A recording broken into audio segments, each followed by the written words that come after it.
West have to make a decision to act decisively to stop Iran? Not much.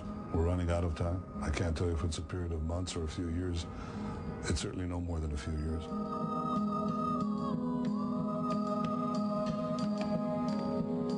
I picked up by the explosive charges with a timer, and I was smuggled by the Waqf police on the Temple Mount. In Islamic apocalyptic thought, Jerusalem has a special role as triggering global jihad. Israel, in Ahmadinejad's view, is the little Satan. The United States is considered the great Satan. We are both in the crosshairs of radical Islam. They think that by creating a world crisis, that it will bring their Messiah.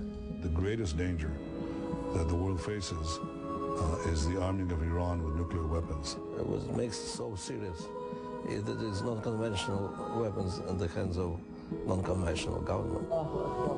When they decide to go down against Israel, that'll be the biggest mistake they've ever made, because Israel has one thing that they don't have: God. We're telling about a much worse time than 9/11. The Bible predicts something in terms of an all-out conflagration of many nations. There are few leaders today who really understand that we are engaged in World War III. They are not seeing these scenarios of the end of days as something that will occur in 1,000 years, but as something that might occur tomorrow.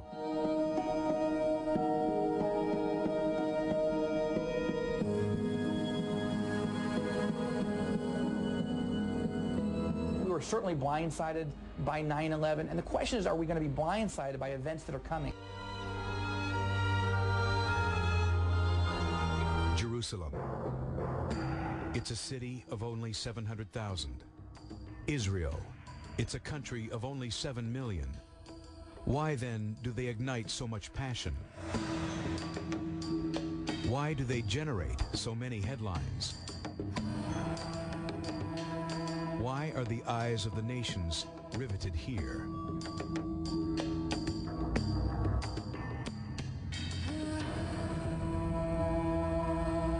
We'll explain the momentous events shaking our world and shaping our future. Israel is the epicenter of the world. Jerusalem is the epicenter of Israel. And the Temple Mount is the epicenter of Jerusalem. The epicenter is really the Temple Mount. And who's going to own that Temple Mount? Is it true that Shiite Muslim leaders believe the end is near? Do they really believe the way to hasten the coming of the Islamic Messiah is to annihilate the United States and Israel?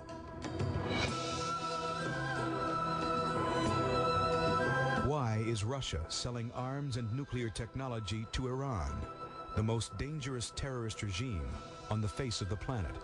Why do a growing number of Americans believe that the emerging alliance between Russia and Iran could set into motion the fulfillment of a 2,500-year-old Bible prophecy? There are a lot of political and economic reasons why people have come to try to take over this country and this city.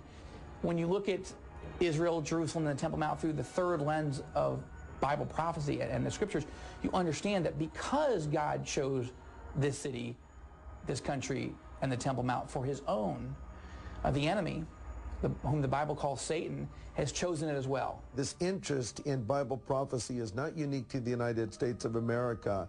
I think as we become more and more of a global community, it's a concern of people all around the world in every nation, no matter where they are. Bible prophecy is always relative to one single nation, and that is the nation of Israel.